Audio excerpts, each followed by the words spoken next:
And welcome back to Sports Check on this Monday morning. It is the 3rd day of February 2025, and we are having conversations around sport even as we keep up with what's happening in the news cycle. And I can just use some of the stories that we are going to be looking at today. And so, number one is there are allegations against Justice Mohamed Nur Kulo, because these are some of the things that have been presented to the Judicial Service Commission. One is delays in delivery of rulings and judgments, failure to give reasons for delay, delivering rulings and judgments without issuing notices, or incompetence. And so a draft report has been presented and on Justice Kulo. So that is one of the stories that we are looking at, and this is a tribunal that had been appointed, and the report is to be presented to His Excellency the President on the recommendation of this, so that he can give directions of this. So this has been presented. Full details will be coming through in our subsequent news bulletins. And also, we also have to remember that there are parliamentary committee sittings, and remember also that the National Assembly Public Accounts Committee is resuming sittings this week, and they are meeting with the State Department for Water. And in the afternoon, they're meeting with the Teachers Service Commission. It's all about public spending, and the Departmental Committee on Health, looking at human resources for health, a consultative meeting with the Presidential Task Force that is addressing that. And also remember that we also have got the State Department for Broadcasting and Telecommunications heads of department presenting their duties to the Cabinet Secretary in the Ministry of Information Communications and the Digital Economy, the Honorable William Kafogo, and Yusuf Farah is our reporter at that event. So moving on to our next conversation, and this is all about 10 million trees and running, and not just that, you can also, I have to say, ride. Very interesting. The Lukenya University have put this together. And before I introduce my guests, let me introduce my sign language interpreter. These are Lensa or So speak now to the impact of it and how it can change from competition, from just recreational events to competition to something to do with the environment. I've got Albert Otieno, and he is with the Zoezi Maisha Running Club. He's representing clubs who are at all of these events. Welcome. Thank you so much, Juan. And we also have got the race director of the Lukenya University Half Marathon, George Wasonga. Okay. Thank you very much. So George, umekuja na fimbo. Hii fimbo ni ya kuonyesha kwamba mbele iko sawa. Na mbio ipo, na utunzi wa mazingira pia ipo. Pia ipo. Upanzi wa miti ipo. So we know that whenever you see that, and remember also when people say mbele iko sawa, that is, hope you're not running a commercial for somebody. But this is going to be the 3rd edition of the Lukenya University. Yes. Half Marathon. Just give us the background. I mean, how Lukenya University said, let's have this event. And it's not just about fun, but also with the conservation in mind. And this was even before we had been set the target of 15 billion trees. Right. The thinking behind it. What happened is that the Lukenya University is located in a semi-arid area, and it's so expansive. The area is so expansive, and they found that during the rainy seasons, the place looked splash green. But during the dry seasons, the place became so bad that nothing would grow and life became so difficult. So the Lukenya University thought about, one, how can they conserve that environment and improve the levels of temperatures, bringing it down, and also ensuring that there'll be enough water for the residents of Kambu. And not only Kambu, because we are doing it in a spiral way, we are coming all the way to Machakos. Because Eastern is very dry. But Lukenya came to realize that with enough water, let's just give a whole context to this so that people understand exactly where Lukenya University is. People know where the Lukenya Hills are. Daystar is better known. Yes. So you can see where Daystar University is even as you drive down Mombasa Road. So just give us a context as to where it is in, along the Lukenya Hills as you head towards Machakos, so that people can really understand how arid that place is. Yeah, Lukenya University is situated in Mtutuandei, Savo East National Park. It's at a place called Kambu. Kambu. So you arrive at Mtutuandei, then you have to drive 28 kilometers to the university. It's the right interior. And I'm trying to figure out that Kambu is already 1 kilometer off the highway, on the old highway. Yes. It's far, far deep inside, 28 kilometers. And that's why the university was put up there so that it could have a positive impact on the lives of the people of Kambu and any adjacent area. And that's why we are planting more trees. We began, this is our third edition 2 years ago, and we have done a lot. Grown. We just didn't plant and walk away. We made sure that the trees are growing, and right now the environment has really changed. If you look at our booklet, you'll see that and the place is now becoming very green, and we experience what we call conventional rainfall, that the rain can fall and not fall elsewhere. That's a great improvement. So what we are doing is that we are going out in a spiral manner and expanding, so that if we plant these trees and they grow, we move them. We are not only planting trees, because that place has a lot of wild animals. Yes. Yeah, so what we are doing, we have collaborated with the villagers, the schools, churches, the local administration, whereby we plant trees in somebody's home. It's sort of fenced, and we contract that person to take care of those trees so that the trees can grow. Yes. So coming to you as I look at you for the recreational runners. Yes. Any terrain is an opportunity to go run. Looking at the past 2 editions of running in these areas, and we've also seen something speaking up is that whenever these kind of events are there, it tends to be tree planting. Just give us what the recreational runners are doing about this, because it is in these environments that you thrive. Yeah, thank you so much for giving this opportunity. In Lukenya, this run will basically be a trail run, and that calls for a different technique in terms of the type of shoes you are going to use. Marathon that we do on the tarmac. Here we need kind of like a trail shoes for you to sustain that kind of run. We're just going for the run, we are going to change the environment. Okay, just difference. Nairobi trail running. Yeah. How would the shoes look like? The shoes that very unique sole. How do you call it?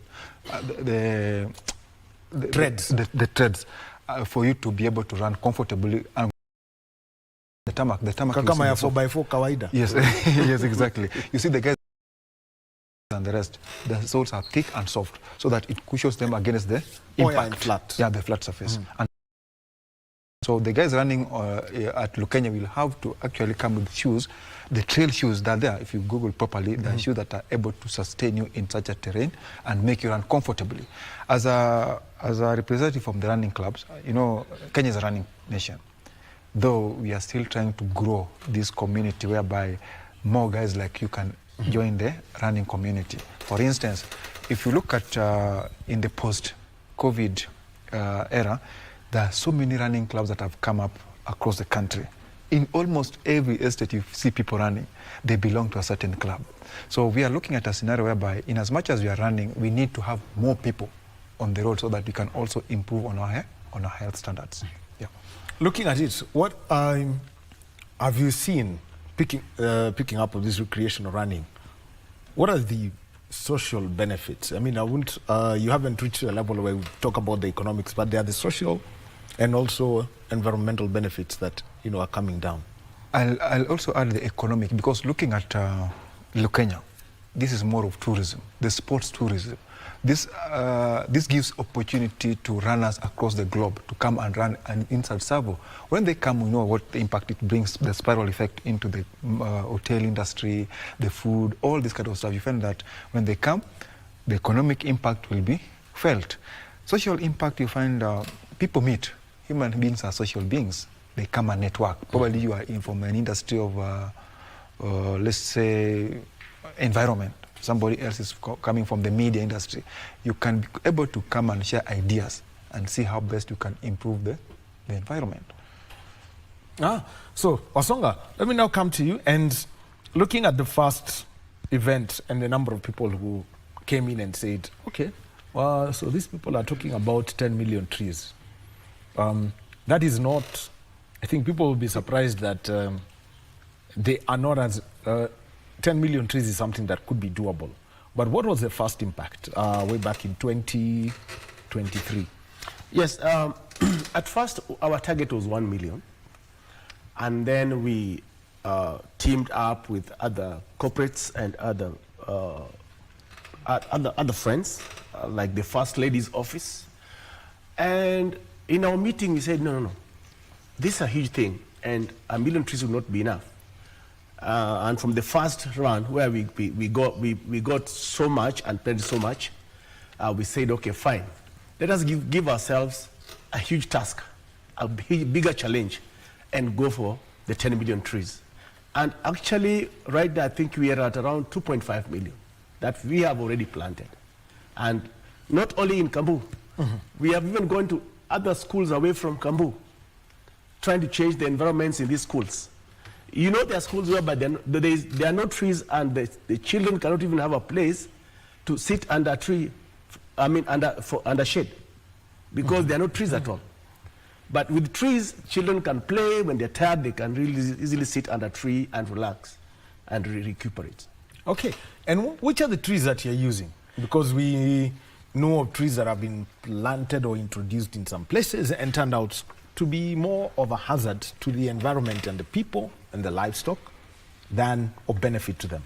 Now, we are planting, first of all, in that area, you know, there are animals. Yes. And we are planting trees that will not attract them so much, like the acacia tree. And inside any fenced area, we are doing the fruits. You know, we are doing the mangoes, the oranges, the lemons, because we know that also by planting fruit trees, we are also providing nutrition. So we are doing that. And the only tree that we are not planting is the blue gum. Because the blue gum is a hungry tree that sucks a lot of water. And wherever it is planted, during the dry season, every plant around that tree suffers, dies automatically, because this tree is a water sucker tree that sucks a lot of water. And it can survive in dry areas for some time, because it will take water from everybody else, every tree, and keep it for itself. So we are not doing blue gum. Very interesting. I mean, everywhere, every place I go to in the country, it doesn't matter which language you speak, they tend to call it the drinker of water. Yes. Even in Kikuyu we say Munywa Mai. And what would you call it, Albert? For my village, we call it bao. Just bao. Just bao. Bao. Yeah, bao. But that trait is still known. Yeah. That if you take it there. Actually, yes. I come from a place which is a bit swampy, so we've used that tree to suck all the water in that particular area, especially the riparian area. Yeah.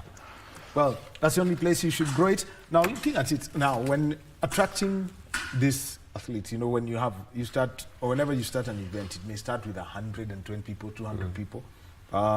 Last year, it grew to close to 400 people. The question then is how you are able to manage the trails that people run in, because that's the other factor. Yeah. The trails are graded. We bring graders to grade the trails and make them look nice. We look at safety. Being a national park, the university borders the national park. We also bring in wildlife rangers to come and make sure that the animals are far away. We also bring, we have vehicles that are moving up and down to ensure the safety of the athletes. We make sure that we don't have any loose soil on the trail. So what we do is that a day before, the whole place is watered and graded by the tunasema nini ile grader na bulldozer inakuja inakanyaga vizuri yatandaza, and when the guys come to run, it's almost like running on a tarmac, but it's not as hard as a tarmac is. Okay, let me come to you, because this you are the people who use this environment, the running trails most. I would think of Ngong Hills, I would Karura. You will find suddenly that you've decided, let's go try Longonot. Let's try some areas in the Aberdares.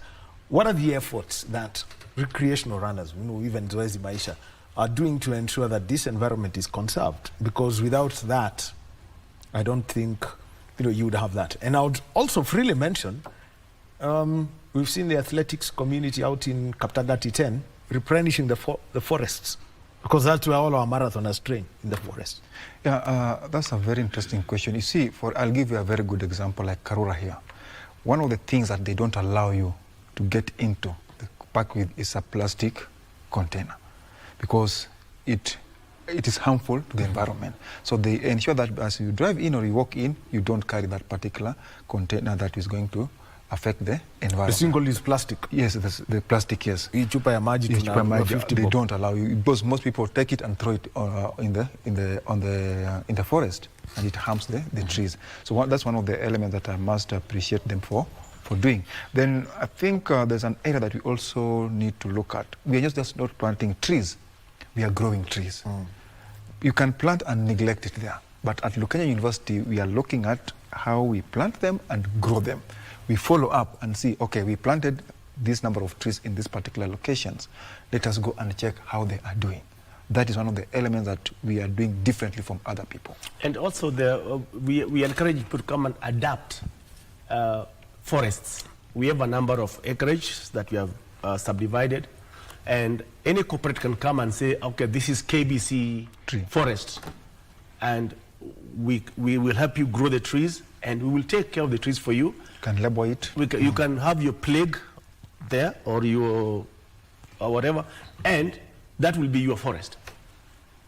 So people would come and say, oh, this is KBC forest with very nice, well-grown trees, both for wood and for fruits, and also medicinal plants. Because we are doing like moringa, we are doing neem. Neem is morubaine. Yeah. We also trying to look for these other small plants apart from trees. Did you know that we want to also try and plant mukombero there?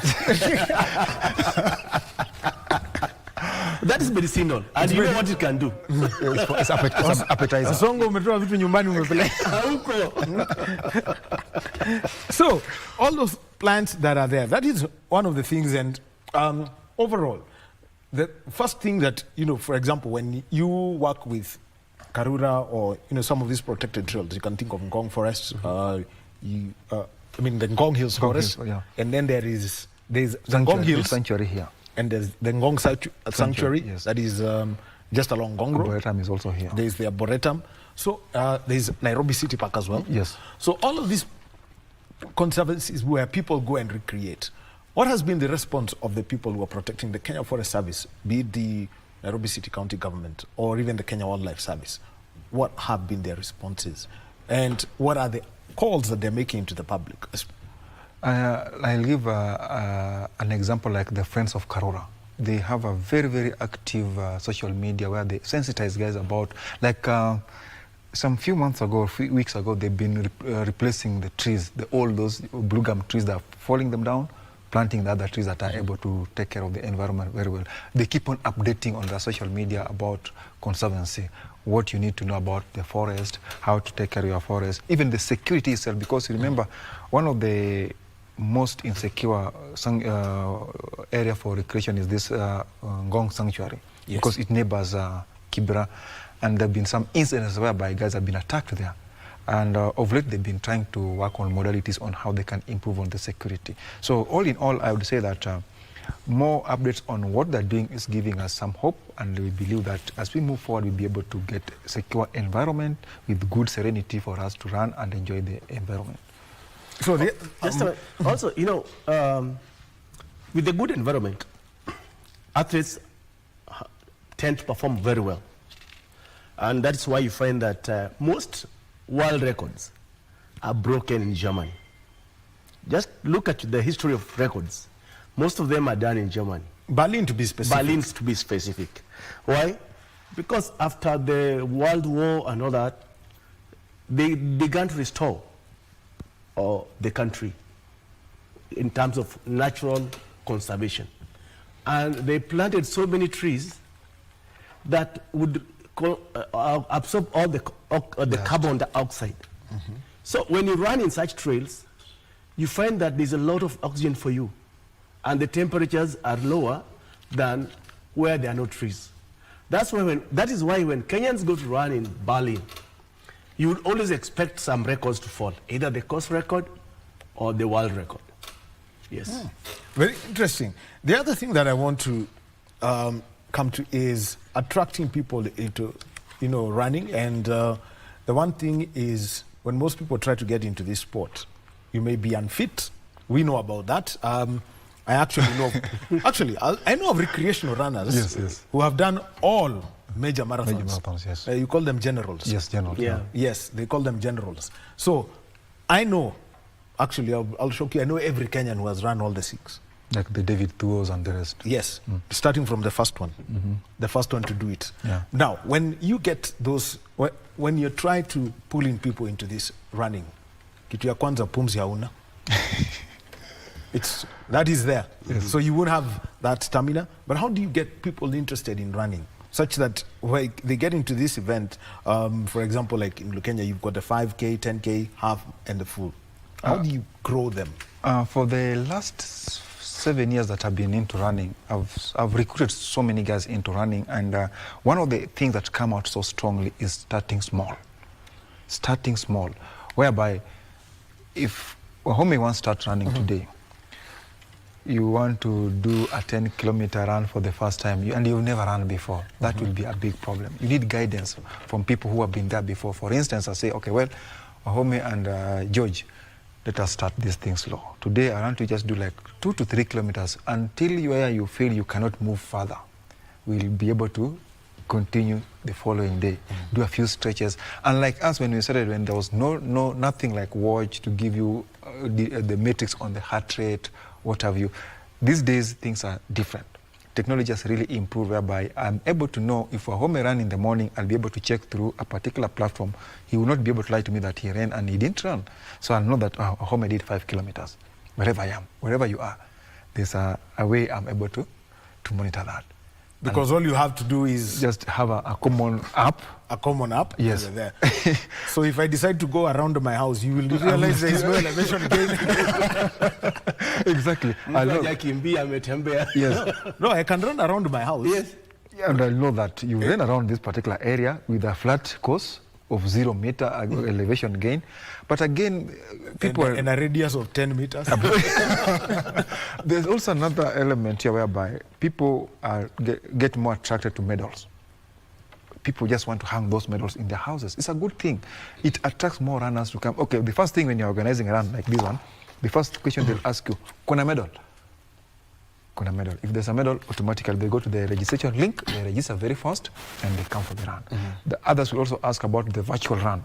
They say, okay, well, I know I can't come to Lukenya and run, but can I run virtually in Karura or in Nairobi here? We said, yes, there's that option for you to run wherever you are, as long as that 1,500 that you've used to register with is going for a common course in planting trees in Lukenya area. Let me come to that, because virtual runs are something that are very major. Because I think after the pandemic... Yes. Yeah. Even during. I mean, during the pandemic, yes, that's when we had one big virtual run. The Kipchoge one. The Kipchoge. Yeah. Yes. There was a huge virtual run that happened. Yeah. And then Enschede. also had that. Yes. All these other major marathons included virtual runs for people who would be there. And all they needed was for you to do it within a 24-hour window, Yes. depending on your time zone. Absolutely. What are the options for people who can't make it to Kambu? That is 30 kilometers from Mtitwandei. The option is one, it's good for you to be at the site of the run, the main run, or the main campus. You say the main campus of running. But if you cannot make it, you can also run virtually. You pick a course, which is good, and you pay the 1,500. We send you a T-shirt and a bib number, right? So what will happen is that as you run, even if you choose to run in the evening, what we'll put in our rankings, we look at the times that you've run. Then we'll be able to log you in. So you can run from wherever you are.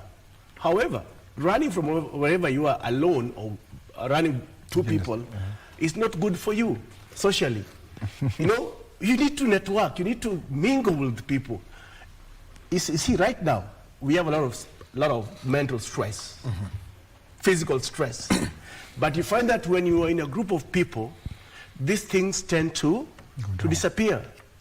So it's good for you to come, to renew yourself, to rejuvenate, and refreshen your mental power and capacity. Because these are things that make people look and network. And when you come to work again, it's like you're born again. You are refreshed, rejuvenated. Yes.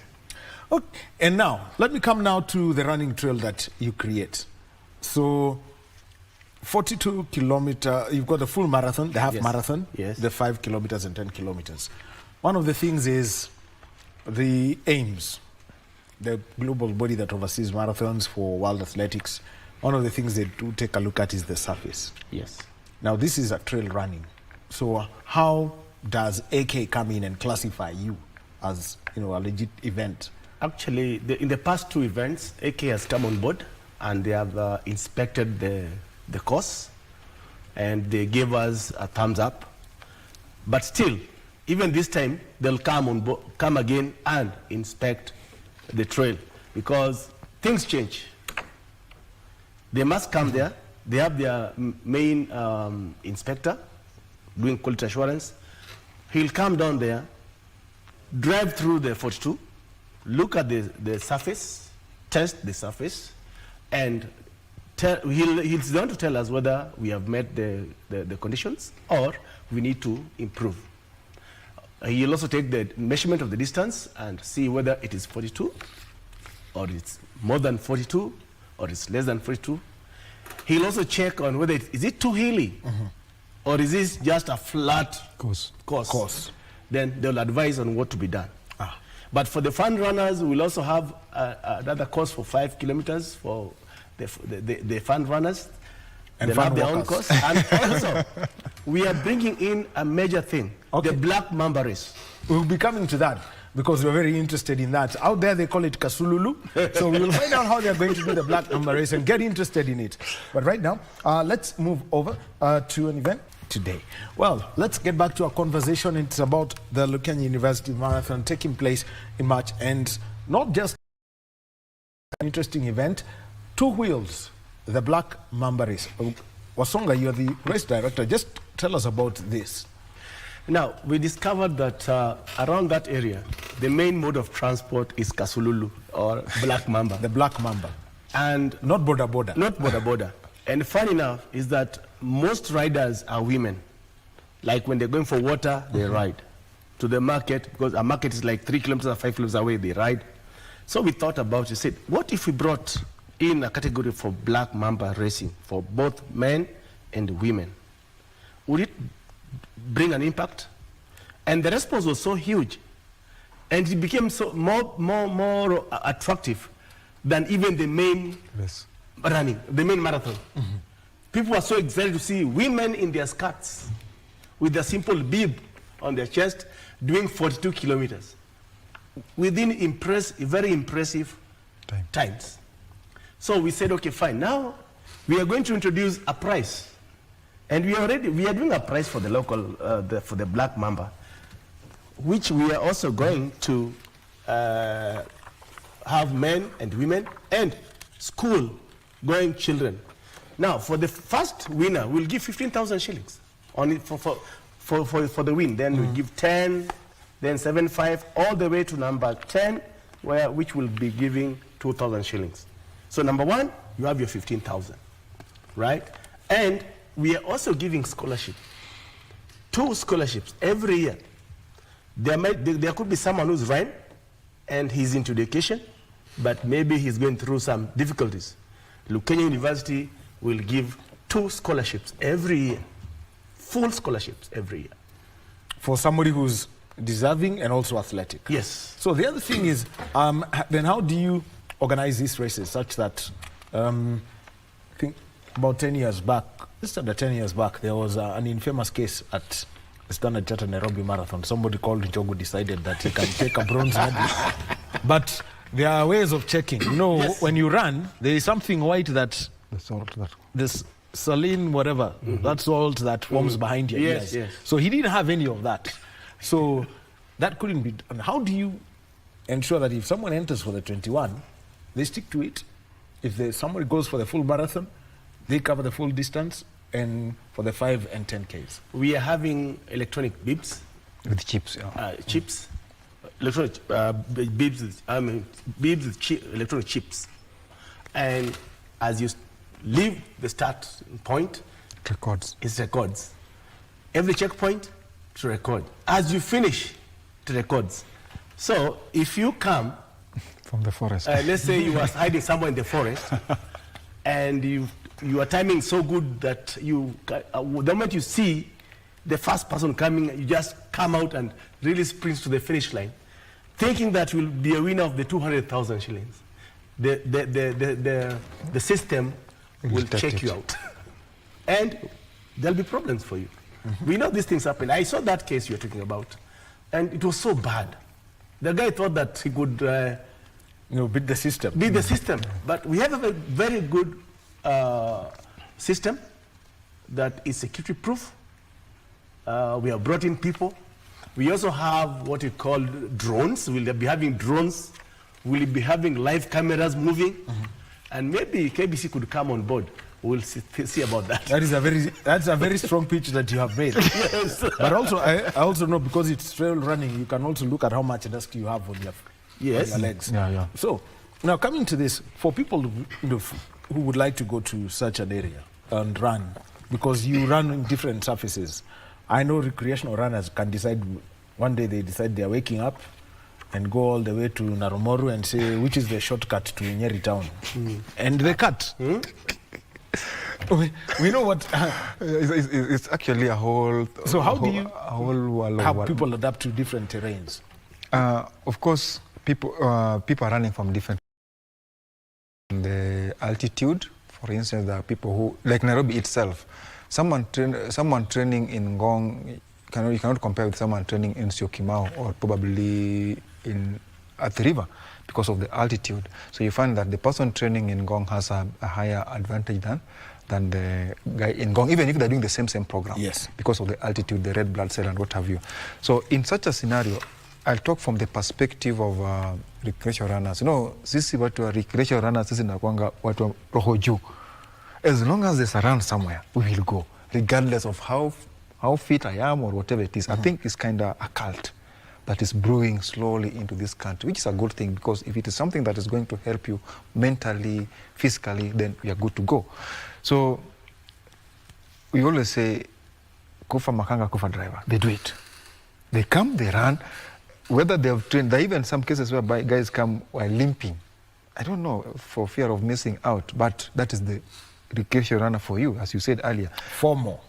Yeah, they love it so much. As long as there is medal and they're going to have fun and what have you, they will come in large numbers, as long as it favors their schedule. And you see also, laziness brews indiscipline. In places whereby you don't have any structured physical activity, these are the areas where you find that kama ni environment akwa chafu, ulevi ni mwingi, there is crime.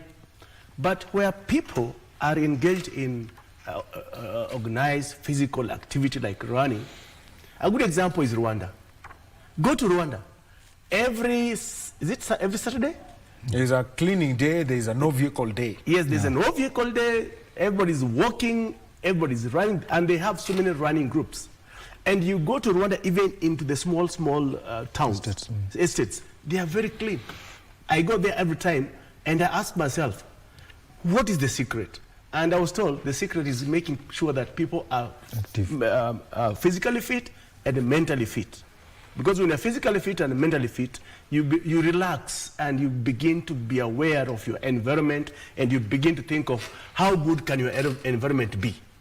That's why you see that cleanness and all that stuff. So that's why people must come into organized activity, especially running.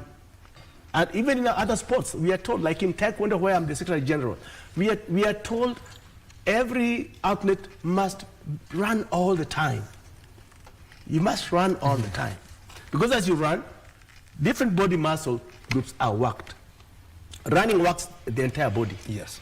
As opposed to, like, if I go for weightlifting the gym, the muscles are targeted, they're specific. But as you run, you tackle every muscle group in the body, and which is very good. Now, the other thing is the incorporating of the brand ambassadors. I know Patrick Makau was one of your brand ambassadors. Yes. He's a former world record holder. He's now coaches the national half marathon team. And what's the message that he has, that he's giving out to attract people? Because he's got one advantage. He can actually speak to the people in their language. Yes. Down there. We picked Patrick Makau because, one, he's a son of Ukambani. This event is being run in Ukambani. And apart from recreational running, we are also out there to identify talent. There are young school boys and girls who would like to bring into running. And who is their role model? That should be Makau, because Makau is from there. So if Makau made it, they can also make it. And we want to bring them all on board. That's why we also have a schools, local secondary schools category in 10 kilometers. Yes. Both male and female. And we are paying 10,000 shillings for the first pass for number 1, 7,500 for number 2, 5,000 for number 3. That way, all the way to number 10 will get 2,000 shillings. Now, if a school-going child gets 10,000 shillings, and we have discovered that talent, then there will be a follow-up. We'll nurture that talent. The first edition. So who receives this money? Because candarasing a contract with a minor is actually something that people. Yes, actually, the people who receive money for the primary school, anybody under 18, the parents come and receive the money on their behalf. And we also give scholarships for these kids. Like the first edition, we gave full scholarship to a girl who was going to Form 1. So her fees was paid all the way to Form 4. So that's something that should also bring other children to come and run. We also bought shoes. The university bought shoes, because there are those who came running because they want to run. Some ran barefoot, some ran with in very bad shoes, plastic shoes. One of them came in Crocs. That showed something different, determination. So immediately we made arrangements and we bought shoes and gave shoes to these runners so that they can keep on running. Okay. Well, so gearing up for this, I know the official launch is going to be tomorrow. But on Wednesday 4th. Yeah, Wednesday 4th. 4th is tomorrow. 4th is tomorrow. It's tomorrow, yeah, it's tomorrow, yes. Okay, so looking at building up to the 23rd, any other activities around that, such that, if I am not able to be there on the 23rd, right, because maybe somebody wants to go watch the safari rally for one reason or another, what's the contribution they can make to the community and to the environment? If you can't make it to come to run, you can still support the cost by paying your registration fees of 1,500. But also we have more people. You can partner with the marathon or the university, and we have categories of partnership. Like we have the diamond. The diamond, if you pay 2 million shillings, you will have a lot of things going on, granted to you. And you like branding, route markers, you'll have them there. You know, at the corporate village, you will have you at the VVIP. Then you can have platinum. Platinum is 1 million. Then gold is 500,000. Then silver is 250. Bronze is 100,000. All the way to 1,000 shillings. Whereby, if you give us 5,000, we'll give you a certificate of appreciation to show that you really took part, you really contributed. So, but you can also sponsor runners who cannot be able to sponsor themselves. That's an initiative that you can be able to go a long way with us. Last year we had our KDF soldiers who came bus full. That was a blessing. And we also called them again to come and give our people a good challenge. Okay. Yes. They will be there. How does infect everyone with a running bag? Huh? Infect everyone with a running bag. You know, your recreational runners, you want to infect everyone so that everyone joins your running community. We have, every weekend we have group runs, and we share all this schedule or calendar on the social media. If you want to run with us, maybe like this weekend, you're organizing a run for those who are going to Kilimanjaro end of this month. You can join us somewhere around Naivasha Road. There are so many of them happening, different runs. There are some that are being organized in Karen, I think, on 15th. So we are trying as much as possible to bring more people on board and have a running country in terms of recreation running. And also, you need to start slowly. You can even start, it's a bit difficult to just start running long distance. Do 2 kilometers. Pole pole. Mdogo mdogo na utakuwa, the bag will be new. Very good. Well, thank you very much. George Wasonga is the race director at the Lukenya University Marathon, and Albert Chino was representing, the recreational athletes through the Zoezi Maisha Running Club.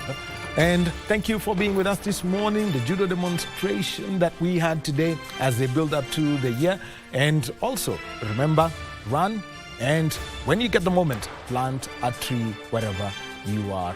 My sign language interpreter has been Len Saudinko. On behalf of the team that put this program together, we want to say asante sana for being with us. Kasichana Masha is coming up next with Kurunzi Mashinani, followed by an interview program Tamrini.